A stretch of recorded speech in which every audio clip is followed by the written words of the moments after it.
यस भिडियोमा आज हामी बालेनले किन ओलीसँग चाहिँ डिबेट गर्न अस्वीकार गरे भन्ने कुराहरूको कारणहरू खोतल्दैछौँ। पहिलो कारण रहेको छ केपी ओली नेतृत्वको सरकारले 76 जना विद्यार्थीमाथि निर्मम ज्यान लिँदा पनि अहिलेसम्म त्यसको जिम्मेवारी नलिनु। र त्यसै गरी दोस्रो कारण रहेको छ देशमा रहेको विद्यमान कानुनभन्दा माथि आफूलाई केपी ओलीले राख्नु र आफू नै सर्वे सर्वा हुँ भन्ने ओलीको अहम र मूर्खताको कारण। र तेस्रो नम्बर, ओली जनताको अगाडि नाङ्गो भएर कलङ्कित भइसकेको अवस्थामा ओलीसँग डिबेट गरेर जित्नुको कुनै औचित्य रहँदैन र यो समयको बर्बादी मात्र हुनेछ भन्ने बालेनको ठम्याइ पनि हो।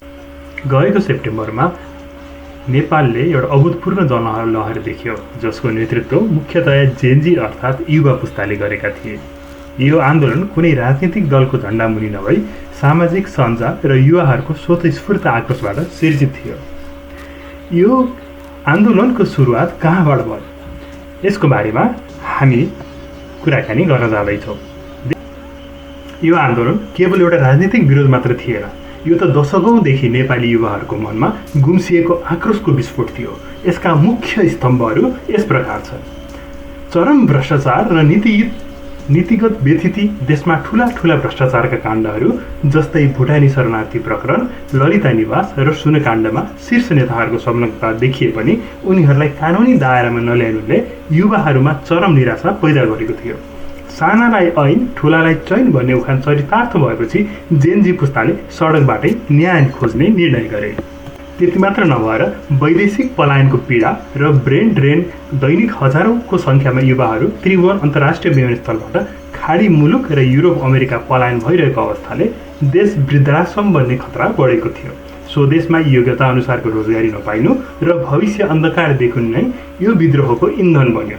युवाहरूले हामी खाडीमा पसिना बगाउन होइन, आफ्नै देश बनाउन चाहन्छौँ भन्ने मागलाई मुख्य एजेन्डा बनाए। यस आन्दोलनको बीजारोपण केही समयदेखि चल्दै आएको नेपो बेबी ट्रेन्डले पनि गरेको थियो। नेपो बेबी कल्चर र नातावादको अन्त्य, राजनीति, प्रशासन र उद्योगमा पनि केवल पहुँचवालाको सन्तान र आफन्तहरूले मात्र अवसर पाउने नातावाद विरुद्ध युवाहरू खनिए। नेताका छोराछोरीले विलासी जीवन बिताउने र सर्वसाधारणका छोराछोरीले रोजगारीका लागि भौतारी रहनुपर्ने विवादकारी प्रणालीलाई यो आन्दोलनले कडा चुनौती दियो र केपी ओली नेतृत्वको सरकारले यस विद्यार्थी आन्दोलनलाई दमन गर्न कुनै कसर बाँकी राखेन र पहिलो दिनको आन्दोलनमा लगभग 24 जना विद्यार्थी शहीद हुनु पर्यो। यसैको प्रतिक्रियात्मक असरको रूपमा दोस्रो दिनको आन्दोलनमा स्वतस्फूर्त जनताहरू सडकमा उत्रिए अनि नेपाली राजनीतिमा हाली मुहाली गरिरहेका 3 दलका शीर्ष लगायत विभिन्न नेताहरू लक्षित आन्दोलन हुन थाल्यो। त्यसै बीचमा राज्य संयन्त्र हातमा लिएर बसेका केपी ओली नै हेलिकप्टर चढेर भाग्ने अवस्था आयो। यो घटनाले नेपाली जनता, विशेष गरी युवा पुस्तामा राज्य सत्ता र पुराना दलहरूप्रति कति गहिरो आक्रोश थियो भन्ने कुरा प्रष्ट पार्छ। 24 जना निर्दोष विद्यार्थीको शहादतले शान्तिपूर्ण भनिएको आन्दोलनलाई एउटा निर्णायक विद्रोहमा बदलिदियो, जसले गर्दा शक्तिशाली भनिएका शासकले समेत हेलिकप्टरको सहारा लिएर भाग्न पर्यो।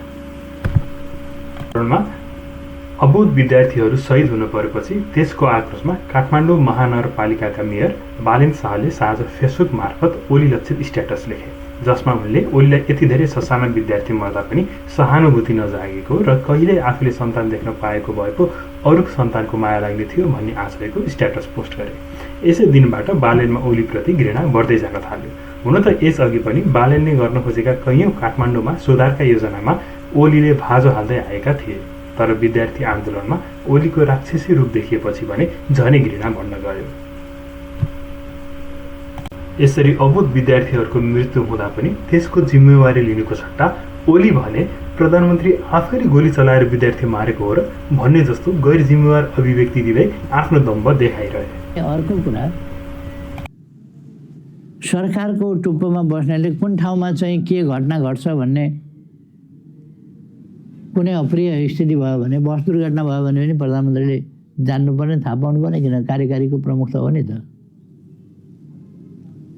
अनि कतै खोलामा डुङ्गा पल्ट्यो भने पनि प्रधानमन्त्रीले सरकारको प्रमुख त हो नि, त्यो सबै कुराको जिम्मा लिनुपर्ने। अनि प्रधानमन्त्रीले आदेश दिन्छ गोली चलाउने पुलिसलाई।